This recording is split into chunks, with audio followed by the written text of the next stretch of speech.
карай.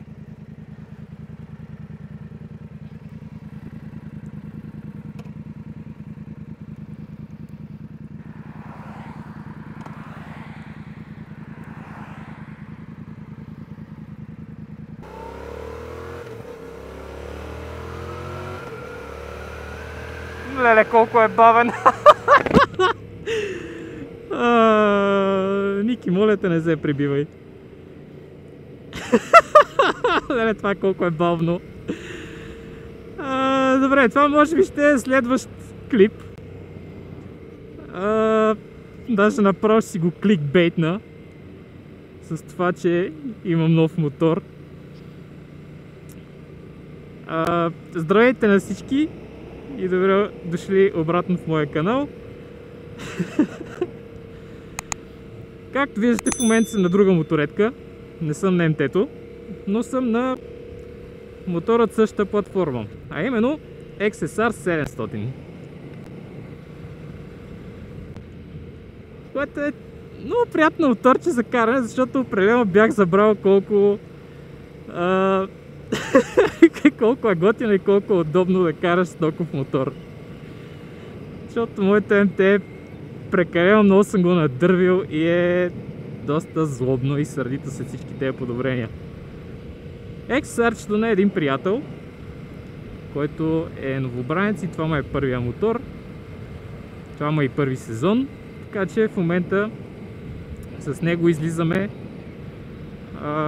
който когато има свободно време, за да му е спокойно на него да се учи. Съответно да му помагам да се научи по-бързо, да му казвам къде бърка и как може да се подобри. И да. И решихме, прибирайки се обратно към София, да разменим моторите, защото няма беше кеф да тества МТ-то. Пък след така за да му тествам XSR-а, защото между този XSR е толкова запазен и е буквално като нов от магазина. Да, има разни много дребни и незабележими визуални забележчици, което все пак е нормално, мотор кара се, но цялото състояние на този мотор, особено техническото му състояние, е на чисто нов. Абсолютно всичко работи перфектно, няма никакви странни звуци, двигателя работи чудесно, скорости са чудесни, окачването не е износено. Като цяло е много готино моторче. И като аеродинамика е много по-удобен спрямо МТ-то, защото има по-широк волан, седалката е много по-висока, много по-удобна. Това, което в момента правим е... Пак казвам, той искаше да тества МТ-то, но ми беше забавно да тествам XSR-а. И в момента се кефа като малко дете, защото XSR-чето е много готино и е много удобно. И чак малко съжалявам, че МТ-то е модифицирано до такава степен и е станало толкова грубо. Дай му! В момента като го гледам се забавлява доста.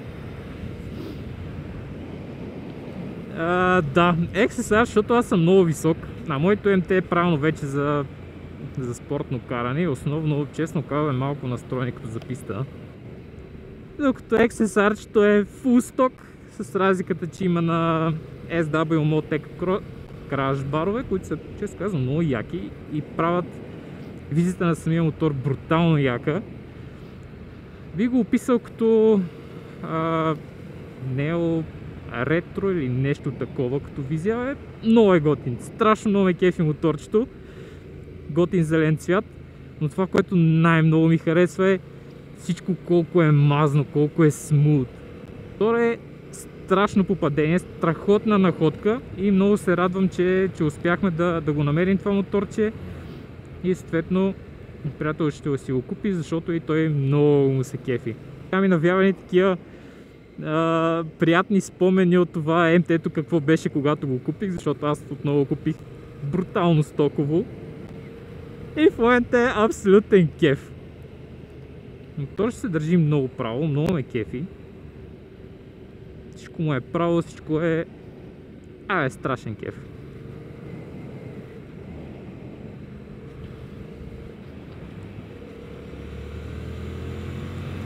Я да си спомниме какъв е вървежа.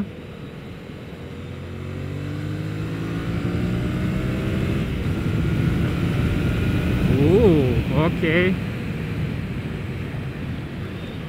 Дърпа, доволно. Като за стоков мотор, доста доволно. Бах, каква тяга има. Моето МТ дърпаше ли така, бе? Да, това беше отново на такова кратко включване. Просто е така покажа различен мотор в канала. Сега дали имам и аз планове за нов мотор, за още един мотор, знам ли? Ще да разберем. Може би да, може би не. Ако някой се кефи на малко по ретровизия, но в същото време се кефи на MT-07, XSR 700 е чудесния избор. Супер приятно моторче, особено за първия мотор. Много яка визия. Особено ако се намери толкова запазен екземпляр, колкото е този.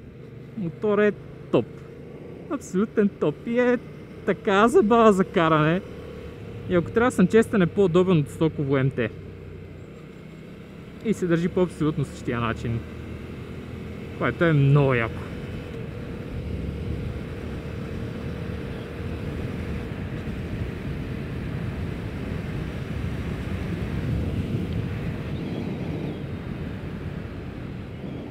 Обаче моите приятел, че май го е шубе да настъпи МТ-то. Така, това е всичко, хора.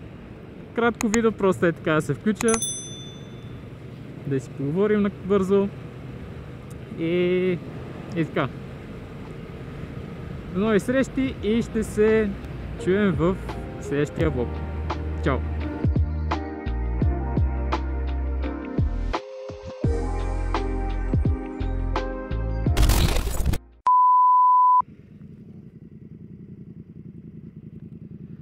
За първи път се вижда мотора някой друг да го кара.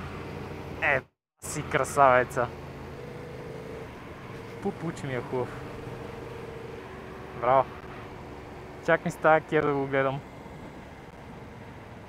Обаче това XSR-че пръска. Чешко, не трябва да забравяме, че нямаме шифтери, мифтери, разни други глезоти.